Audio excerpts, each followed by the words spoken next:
Assalamualaikum warahmatullahi wabarakatuh. Saya Dimas Bahan dari kelas 4C Teknik Perancangan Sistem. Pada kesempatan kali ini saya akan mempresentasikan tugas yang keempat, yaitu tentang Joint Application Development atau JAD. JAD adalah proses yang digunakan untuk mengumpulkan kebutuhan bisnis sambil mengembangkan sistem informasi baru untuk sebuah perusahaan.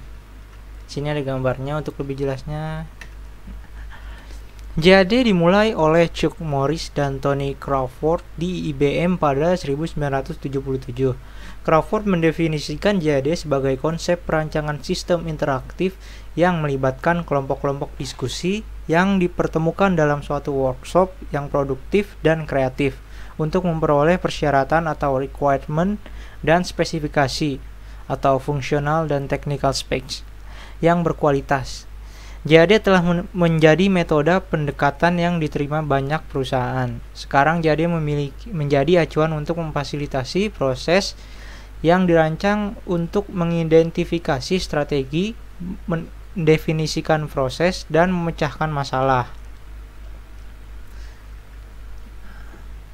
Untuk tahapan-tahapan JAD sendiri di sini ada 5 tahapan. Tahap yang pertama ini ada fase project definition atau pendefinisian project. Jadi ketika ada request project atau orderan ya istilahnya, itu ada beberapa hal di sini, yaitu ada select the JAD team atau istilahnya memilih tim JAD, memilih orang-orang di dalamnya. Terus ada manajemen interview, ada schedule decision atau penjadwalan sesi, terus ada prepare the management definition guide. Nah, ini panduan. Di fase kedua, manajemen menemui orang-orang bisnis dan melakukan aktivitas seperti mengamati observer, melihat kembali, review, dan diskusi. Setelah itu kemudian menemui perancang sistem dan melakukan aktivitas seperti nasihat teknis atau technical advice dan diskusi.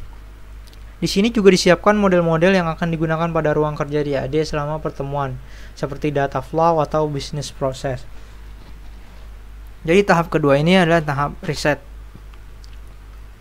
Hal-hal dalamnya yaitu become familiar with the system. Nah, yang tadi di tahap sebelumnya ada management definition guide atau panduan, dan pada akhirnya menjadi familiar terhadap sistem tersebut. Lalu ada pembuatan model data dan model proses. Lalu ada gather, menemukan informasi, mengumpulkan atau menemukan informasi dasar. Terus ada menyiapkan agenda sesi. Lanjut fase ketiga ini yaitu fase preparation atau persiapan. Dalam fase ini terdapat pre-session meeting yang berisi orientation overview oleh para leader, material preparation, dan solution guide. Kemudian semua peralatan yang dibutuhkan pada saat JAD session nanti mulai disiapkan seperti flip chart, magnetic, overhead projector, electronic whiteboard, computer projector unit, tapes atau video recorder. Nah, di sini ada dokumen kerja. Terus bentar. Nah, di sini ada dokumen kerja, terus ada visual aids, ada pre-session meeting. Nah, ini yang barusan dibilangin, ada pre-session meeting. Lalu ada set up the meeting room. Nah, ini menyiapkan tempat meeting, tempat sesi JAD berlangsung nanti. Nah, di sini juga ada train the script. Nah, untuk lebih lanjutnya nanti apa itu script ada di tahap-tahap selanjutnya. Nah, di tahap keempat ini adalah, kita masuk ke tahap sesi, yaitu pelaksanaan meetingnya. JAD merupakan sebuah teknik yang berfokus pada keterlibatan dan komitmen pengguna dalam menentukan kebutuhan dan merancang desain aplikasi. JAD biasanya dilakukan dalam bentuk tim yang merupakan gabungan dari seluruh stakeholder proyek yang bekerja dalam bentuk workshop atau forum diskusi. Secara garis besar, yang perlu terlibat dalam JAD session adalah sebagai berikut. Nah, di sini ada user sponsor. User sponsor itu atau biasa disebut project owner, yaitu dia yang memiliki project tersebut. Seperti misalkan ada requestan project, yaitu adalah request dari user sponsor ini. Jadi kalau nggak ada dia, ya project nggak ada gitu. Terus ada end user, business user, dan manager. Ada fasilitator. Nah, fasilitator di sini berfungsi atau bertugas menjadi moderator yang mengarahkan jalannya session itu. Lalu ada sistem analis. Nah, sistem analis di sini biasa disebut silent observer, yaitu yang mengamati user tentang aplikasi atau sistem tersebut, lalu akan dikomentari oleh sistem analis mengenai kelayakan teknologinya atau engineeringnya. Tuh. Lalu ada scribe. Nah, di sini scribe itu yang tadi scribe di sini adalah seperti notulen. Nah, dia yang menulis atau mencatat semua hasil session tersebut. Pekerjaan ini sangat memerlukan ketelitian karena pada akhirnya hasil tulisan scribe tersebut akan menjadi bahan mentah untuk pengamatan sistem atau aplikasi tersebut gitu. Nah, ini merupakan tahap session. Di sini ruangan-ruangannya. Nah, di sini saat masih kosong ini ada magnetic board, ada ya seperti ini. Nah, di sini yang tengah ini nih. Ini moderator. Dia mengarahkan jalannya session. Lanjut ke tahap kelima yang terakhir, yaitu the final document atau dokumen akhir.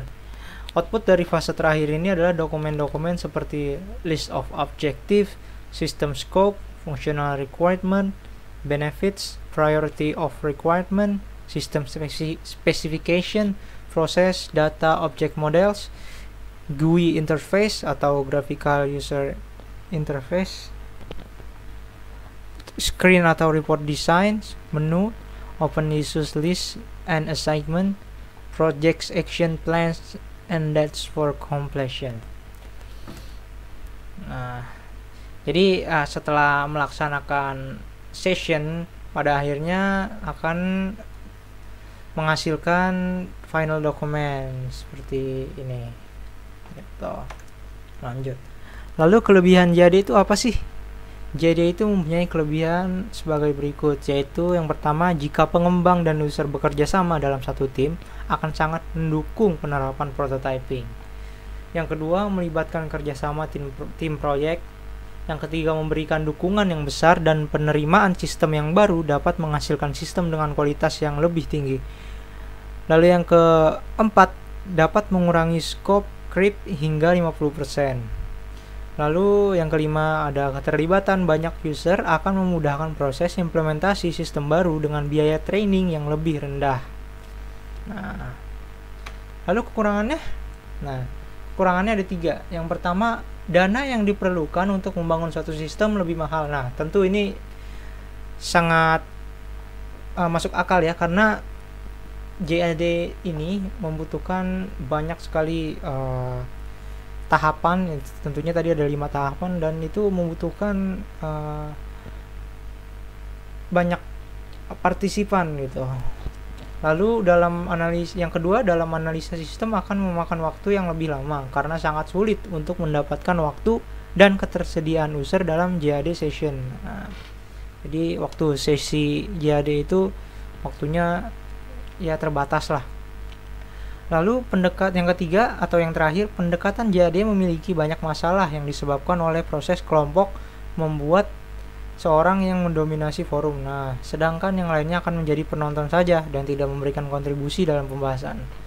Nah, ini contohnya saat sesi itu atau rapat atau meeting, ada orang yang aktif memberi komentar, memberi saran, masukan, atau menuangkan pikiran-pikirannya, mengeluarkan pikiran-pikirannya pada saat sesi tersebut, tetapi ada juga yang istilahnya hanya menjadi penonton itu. Dia tidak memberikan saran atau apa atau komentar, dia hanya memperhatikan orang yang mendominasi tadi itu berbicara di depan seperti itu ya. Jadi cukup sekian dari saya, kurang lebihnya mohon maaf. Assalamualaikum warahmatullahi wabarakatuh.